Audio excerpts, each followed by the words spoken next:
할렐루야. 오늘도 우리를 가장 좋은 길로, 완전한 길로 이끄시는 주의 은혜가 여러분과 함께하기를 축복합니다. 우리 서로 인사 나누시겠습니다.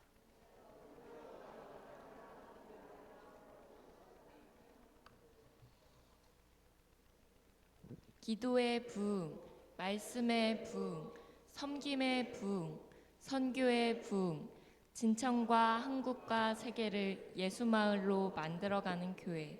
아멘.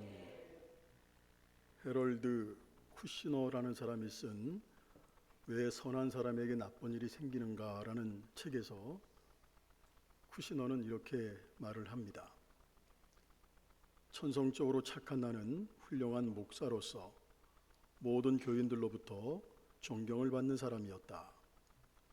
어느 날 3개월 된 어린 아들이 중병에 걸려 시름시름 앓아 병원에서 진단을 받았는데 놀랍게도 검사 결과 아들이 조로증이란 것이었다. 3개월밖에 되지 않은 아이가 빠르게 노화돼 10살이 되기 전에 팔순 노인처럼 늙어버려 더 이상 살 수 없다는 것이었다. 그는 이해할 수 없는 고난을 가슴에 끌어안고 오랜 시간을 기도하며 씨름했다. 그리고 그는 다음과 같은 결론을 내렸다. 첫째, 인생의 모든 고난은 나 혼자 당하는 것이 아니다. 둘째, 이 땅에 우연한 일은 없다. 이해가 안 되지만 이 고통 가운데 분명한 하나님의 뜻이 있고 계획이 있다. 셋째, 길을 막으신 하나님은 다른 길을 열어주신다. 이 땅에 있는 모든 사람들은 기쁨만을 분복으로 얻은 자도 없고 슬픔만을 일상으로 지고 살아가는 사람도 없다. 넷째, 하나님은 땅의 모든 문을 닫으실 때 하늘 문을 여시고 하나의 문이 막히면 다른 문을 열어놓고 기다려주시는 분이시다. 네, 이런 글입니다. 참 안타까운 상황이지만 쿠시노는 이렇게 믿음을 잃지 않는 모습을 우리에게 보여주고 있습니다. 사람이 살아가면서 고난이나 어려움 없이 사는 사람이 어디 있겠어요? 앞에서는 밝은 미소를 보이고 있지만 그 이면에는 아픔이 있고 또 고난들이 다 있습니다. 본문이 기록될 당시에 이스라엘 백성들이 당한 최고의 고난은 나라가 망한 일이었습니다. 이스라엘 백성들이 불순종 때문에 예루살렘 성은 우리가 알고 있듯이 주전 588년 1월 15일부터 18개월 동안 성이 완전히 포위가 됩니다. 성 안에는 기근이 심해서 왕과 백성들이 살 수가 없습니다. 견딜 수가 없었습니다. 그래서 성이 함락되기 직전에 시드기야 왕은 비밀 탈출구를 통해 도망을 칩니다. 왕이 도망을 쳐서 여리고 평지에서 바벨론 군사들에게 체포가 돼가지고 바벨론 왕에게 시드기야 왕이 끌려옵니다. 바벨론 왕은 시드기야 왕이 보는 앞에서 시드기야 아들들을 다 죽여버립니다. 그리고 시드기야의 두 눈을 뽑아버립니다. 그 당시에 거짓 선지자들은 예루살렘이 결코 무너지지 않을 거야 이렇게 예언을 했지만 그 예언은 다 거짓말이었습니다. 예루살렘 성을 함락한 바벨론은 예루살렘 성을 불태웠습니다. 성벽을 헐어버렸습니다. 성전을 파괴했습니다. 바벨론 장군 느부사라단은 예루살렘 성 안에 남아있던 바벨론에 협조하지 않은 사람들, 이 사람들을 바벨론 군의 사령부가 있었던 림나로 끌고 가서 아주 무차별하게 처형을 해버립니다. 그러니까 수많은 사람들이 죽임을 당하고 바벨론으로 끌려갔습니다. 그 땅에 남아있던 사람들은 가난한 사람들, 하층민 사람들 뿐이었습니다. 그리고 세월이 흘렀습니다. 바벨론이 망하고 바사가 정권을 잡습니다. 바사는 우리가 알고 있는 페르시아입니다. 이때 페르시아 왕 고레스에 의해서 역사적인 일이 일어납니다. 우리 에스라서 1장 2절로 2절을 보게 되면 고레스는 따라합니다. 키루스라는 왕인데 이 사람이 오늘 본문은 아니지만 1장 1절로 2절을 보게 되면 이스라엘 백성들에게 해방령을 내립니다. 이때가 주전 538년입니다. 한번 보겠습니다. 바사왕 고레스 원년에 여호와께서 예레미야의 입을 통하여 하신 말씀을 이루게 하시려고 바사왕 고레스의 마음을 감동시키심에 그가 온 나라에 공포도 하고 조서도 내려 이르되 바사왕 고레스는 말하노니 하늘의 하나님 여호와께서 세상 모든 나라를 내게 주셨고 나에게 명령하사 유다 예루살렘에 성전을 건축하라 하셨나니. 자, 고레스는 하나님을 모르는 사람이에요. 고레스는 이스라엘 백성들에게 해방을 주고 과거 바벨론이 예루살렘 성전에서 사용하던 성전의 기명들을 다 뺏어왔는데 그 성전의 기명들을 다 돌려줍니다. 돌려주고 뭘 건축하라는 거죠? 성전을 건축하라고 합니다.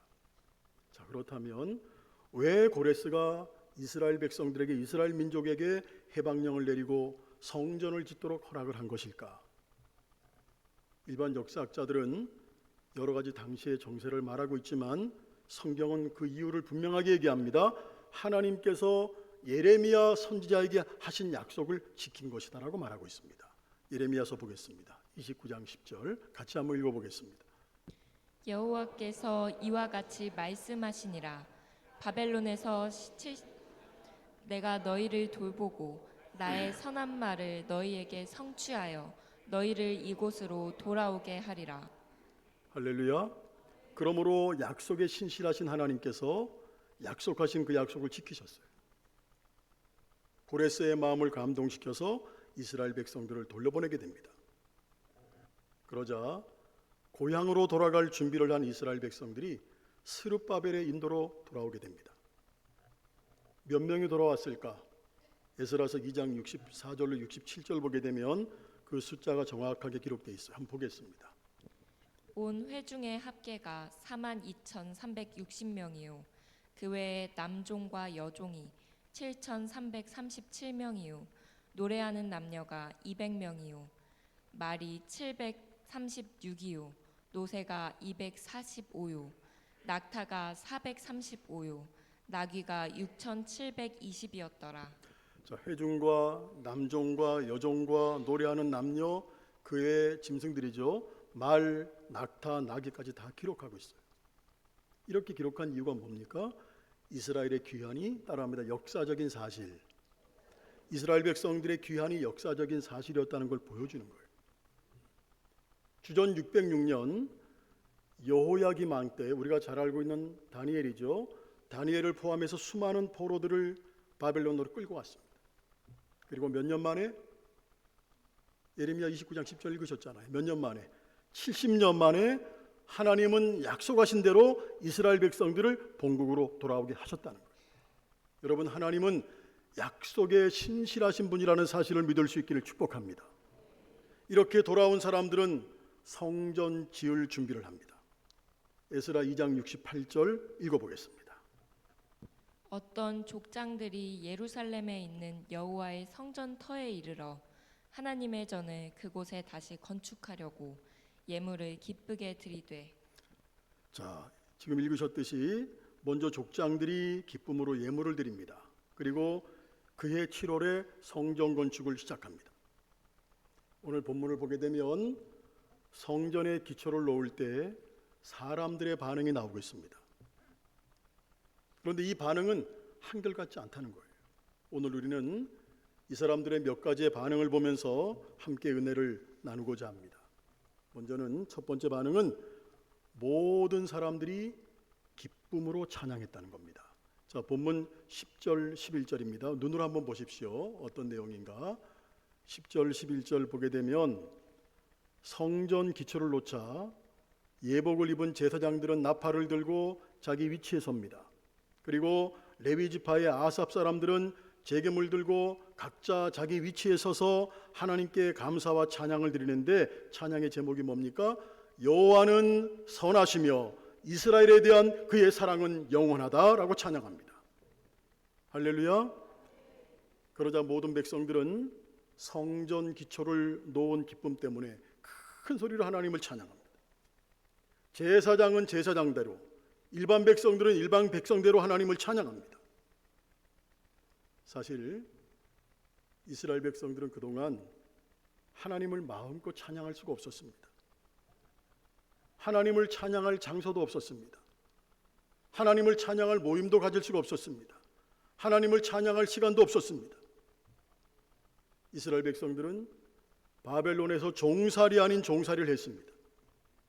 아니, 바벨론 사람들은 이스라엘 백성들에게 너희들 한번 찬양을 해봐 이렇게 말하기도 했습니다. 우리가 시편 137편을 보겠습니다. 시편 137편을 보게 되면 바벨론 사람들이 자기들의 흥을 돋구기 위해서 히브리 민족에게 포로로 끌고 온 이스라엘 백성들에게 너희들 찬양을 한번 해봐 이렇게 말했다고 기록을 하고 있습니다. 보겠습니다. 1절로 3절. 우리가 바벨론의 여러 강변 거기에 앉아서 시온을 기억하며 울었도다.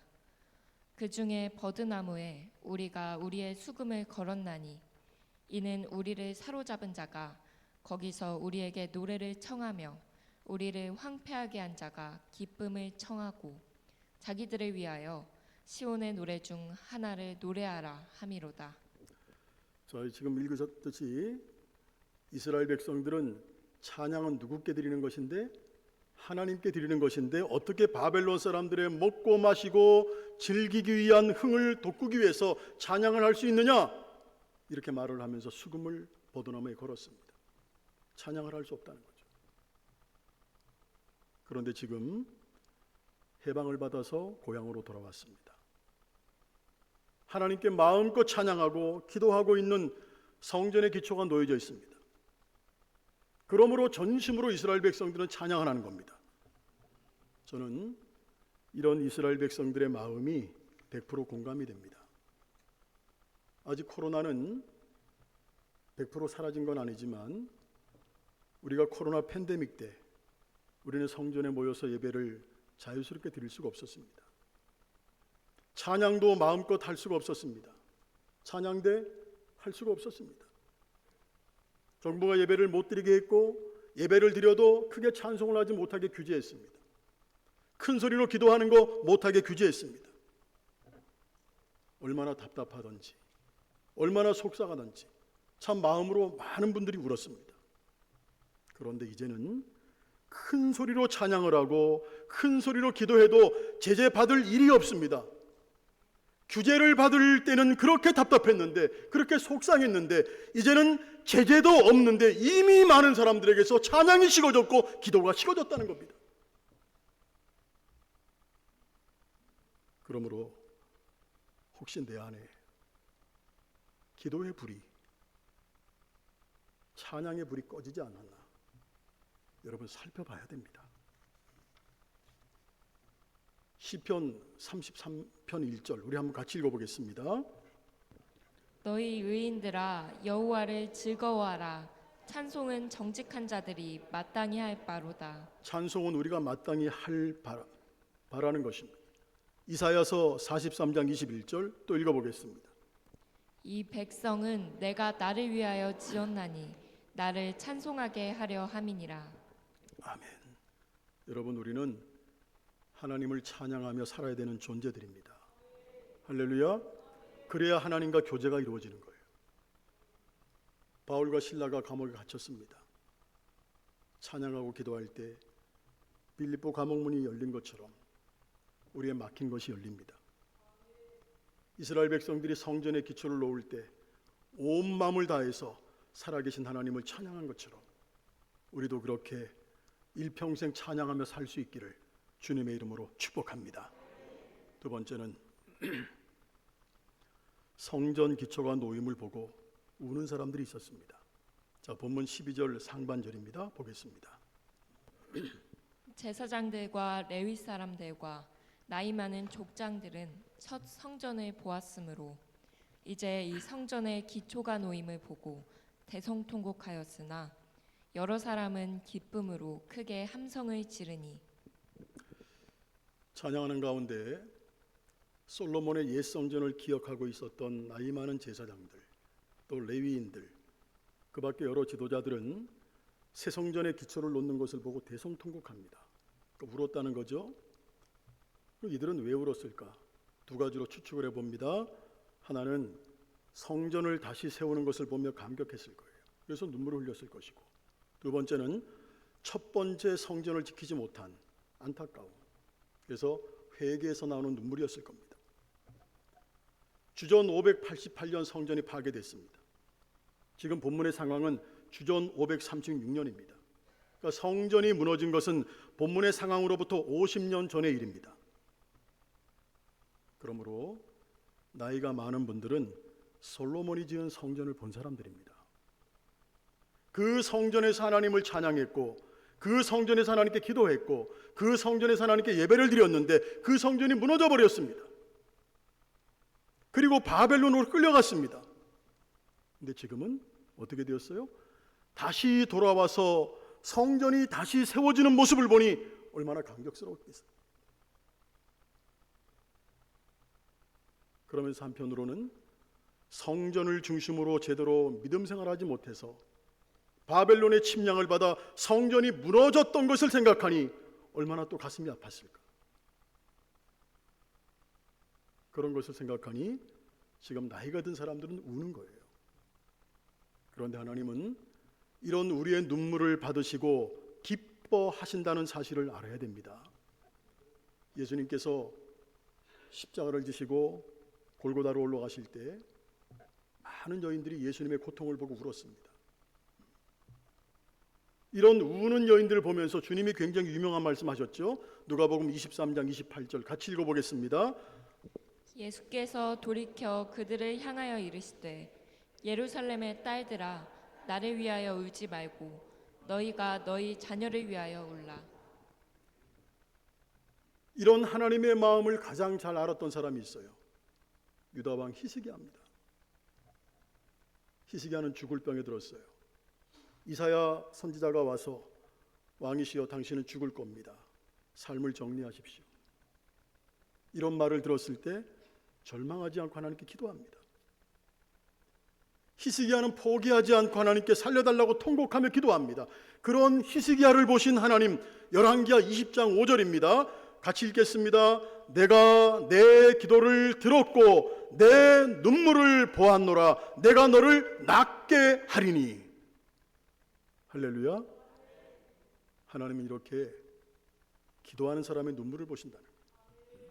그래서 시편 126편 5절 하나님은 눈물을 흘리며 씨를 뿌리는 자는 기쁨으로 거두리로다. 우리의 눈물을 보세요.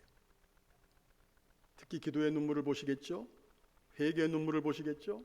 감사의 눈물을 보십니다. 그 눈물을 기뻐하시기 때문에 눈물에는 반드시 응답이 있다는 거예요. 자, 그렇다면 지금 나는 나와 내 자녀를 위해서 울라고 하시는데 지금 울고 있을까?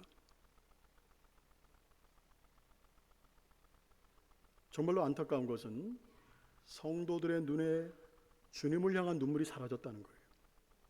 눈물이 메말랐다는 거죠. 여러분, 눈물이 메말랐다는 얘기는 우리의 마음이 강팍해졌다는 거예요. 속이 상해서 울고, 상처받아서 울고, 억울해서 울고, 분에 못 이겨서 우는 사람은 많습니다. 심지어 드라마보다 웁니다. 영화보다 웁니다. 내가 좋아하는 트로트 듣다가 웁니다. 물론 그런 눈물 필요해요. 사람이 울면 카타르시스가 일어나죠. 감정 정화. 이 카타르시스는 정신건강, 마음건강에 굉장히 유익해요. 그러나 우리 그리스도인들에게는 영혼을 살리는 눈물이 필요하다는 거예요. 기도하다, 찬양하다, 예배드리다, 은혜를 받아 흘리는 눈물이 있어야 된다는 거예요. 그런데 어느새 우리 안에, 내 안에 이 눈물이 사라져 버렸어요. 여러분, 언제 울어보셨습니까? 주님 앞에서? 그러므로 이제 우리가 마음을 열고 주님을 바라볼 수 있기를 주님의 이름으로 소망합니다. 그렇게 기도하면 울 수밖에 없고 눈물 흘릴 수밖에 없어요. 세 번째는 기뻐하는 사람들이 있었어요. 오늘 본문 12절 하반절부터 13절 보게 되면 한번 보시겠습니다. 읽지 마시고 눈으로 한번 보십시오. 이 본문에 보게 되면 기뻐 함성을 지르는 사람들이 있었어요. 자, 정리를 하면 성전의 기초를 놓는 자리는 찬양과 눈물과 기쁨의 함성이 어우러진 감동의 현장이었다는 거예요. 하나님의 역사와 하나님의 일이 되어지는 것을 보는 것 정말로 기쁜 일이지 않습니까? 초대교회 성도들은 복음이 전파되는 것을 기뻐했어요. 그래서 빌립보서 1장 18절 보면 바울은 이렇게 말하고 있습니다. 보겠습니다. 그러면 무엇이냐? 거칠애로 하나 참으로 하나 무슨 방도로 하든지 전파되는 것은 그리스도니 이로써 나는 기뻐하고 또한 기뻐하리라. 복음이 전파되는 것을 기뻐했다는 거예요. 사도들은 물론 집사로 뽑힌 스데반, 빌립 이 사람들은 다 모두 복음을 전하는 일이라면 생업을 뒤로 미루고 수고를 마다하지 않았습니다. 복음이 전파되는 것을 기뻐했다는 거예요. 예루살렘에 큰 핍박이 왔습니다. 일반 성도들이 핍박이 오니까 믿음을 지키기 위해서 피난을 갑니다. 그들 중에서 일부가 수리아 안디옥까지 피난을 갑니다. 그런데 피난을 가서도 거기서도 복음을 증거합니다. 그래서 그 유명한 안디옥 교회가 세워지지 않습니까? 그들은 이렇게 복음 전하기를 기뻐한 사람들이에요. 그렇다면 지금 나에게도 그런 기쁨이 있어야 되지 않겠어요? 우리가 전도할 때도 그냥 시간 돼서 나와서 그냥 무의미하게 하는 것이 아니라 전도하면 내게 기쁨이 있어야 되죠. 여러분, 나는 지금 무엇을 보고 기뻐하고 할 수 있습니까? 기뻐하고 있습니까?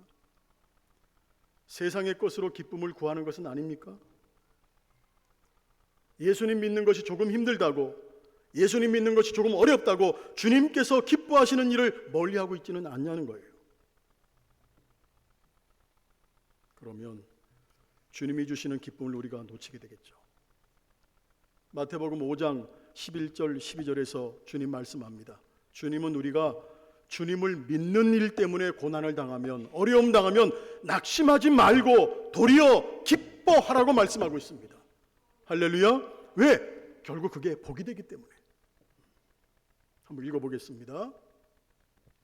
나로 말미암아 너희를 욕하고 박해하고 거짓으로 너희를 거슬러 모든 악한 말을 할 때에는 너희에게 복이 있나니 기뻐하고 즐거워하라. 하늘에서 너희의 상이 큼이라. 너희 전에 있던 선지자들도 이같이 박해하였느니라. 고난을 당하면 낙심하지 말고 기뻐하라는 거예요. 도리어.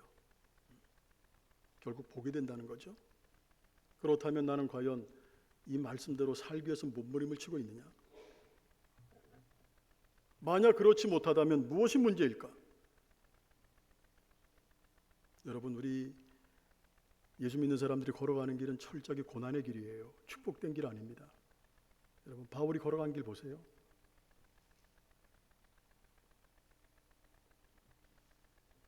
고난의 길이지만 믿음으로 가는 거예요. 주님의 도우심을 믿고 매일매일 구원의 완성을 이루어가는 겁니다. 영원한 천국에 들어가기 위해서. 그 영적인 싸움이 치열하잖아요. 내면, 이번에 오신 강사님이 찬양을 하나 알려주셨는데 너무 은혜스럽더라고요. 내면 영적인 치열한 전쟁. 찬양 제목이 그래요. 내면 영적인 치열한 전쟁터. 그게 찬양 제목이에요. 너무 가사가 은혜스러워요.